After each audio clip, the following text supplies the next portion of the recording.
Guys, if this is what friendship is, I don't want any part of it. I'm good.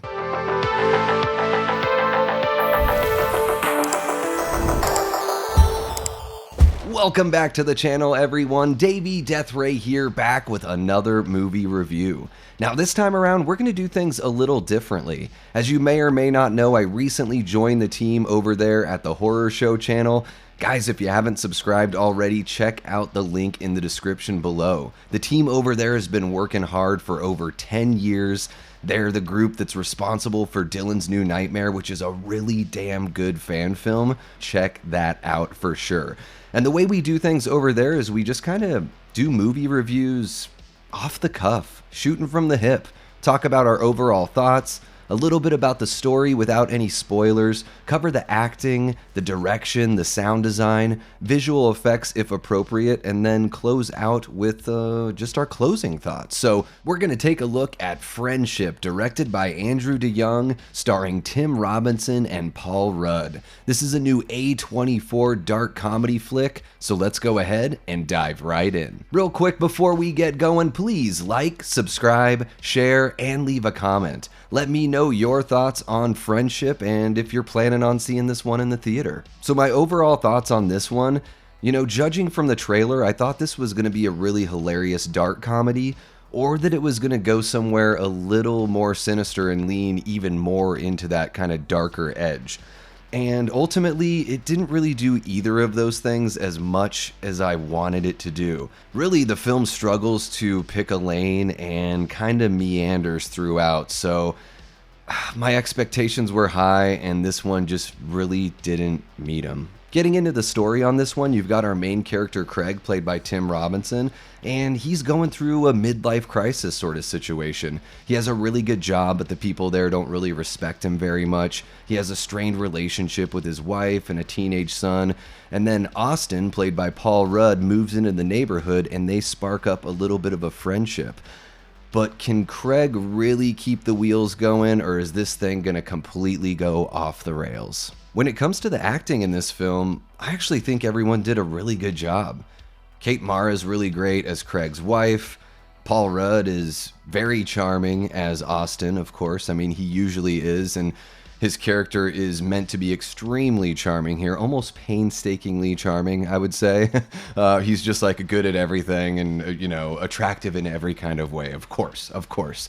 And Tim Robinson is pretty damn good as well. I mean, if you're a fan of his style of comedy and you really like that ultra cringe, awkward approach, then you're going to have a great time and probably have a better time with this film than I did. Now, I really appreciate what Tim Robinson does in his straight up comedy shows, like the sketch shows and everything like that.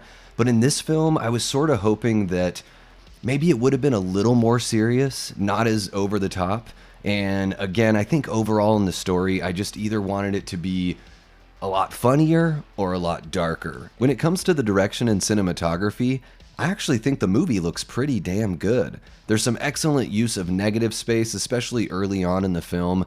And while the camera placement and all that stuff is certainly nothing to write home about, the look of the town is very well defined, and I really dig the overall aesthetic here. You've got some fantasy type dream sequences where things seem to take a little bit of a step out of reality, and they handle those very well also. Now, when it comes to sound design and music and all of that, there's nothing that really stands out in the way of sound design for me, but I did really enjoy the music here. You've got some punk rock tracks, which are great, and there is a little bit of like this synthwave kind of score going on that I thought really fit the mood very well for this film. So I quite enjoyed that. It was one of those things where very rarely do I notice music and think that that's a good thing, but in this film I was noticing the score and noticing the songs they picked for the soundtrack and was really enjoying it. It helped me settle in and, just get a good feel for the world I was living in. To close things out with my thoughts on Friendship, guys, unfortunately this movie just didn't really do it for me. It's a good-looking film with solid performances and a soundtrack that I really enjoyed, but it just didn't seem to have very much direction in the way of story, didn't have much of a compass, and sort of left me wondering what the hell was the point of it all. Now, when it comes to whether or not I would recommend checking this one out in the movie theater, I would say that if you're a massive fan of Tim Robinson's unique brand of humor, then maybe you do want to check this one out. You might feel totally different than I do. I really like his sketch show. I think his comedy is great. It's just that within the confines of this story, it didn't work so well for me. So I would have to say that this one is worthy of waiting until streaming. Giving it a star rating, I would say 2.5 out of 5. Maybe a 3 out of 5 if I'm being generous. But I want to know what you guys think. Let me know in the comments down below. Before we sign off, I want to give a huge shout out and a big thank you to all of our amazing Patreon members, as well as our incredible group of YouTube channel members. Guys, you help keep the lights on here, and what can I say? I couldn't do it without you. Thank you so much for checking out the review. Please remember to like, subscribe if you haven't already, and share the channel with someone who you think would dig this kind of content. I go live all the time and I love hanging out with you guys and meeting some new folks, so jump on into the chat and hang out with this amazing community. And until next time, I've been and will continue being Davey Deathray. Take care.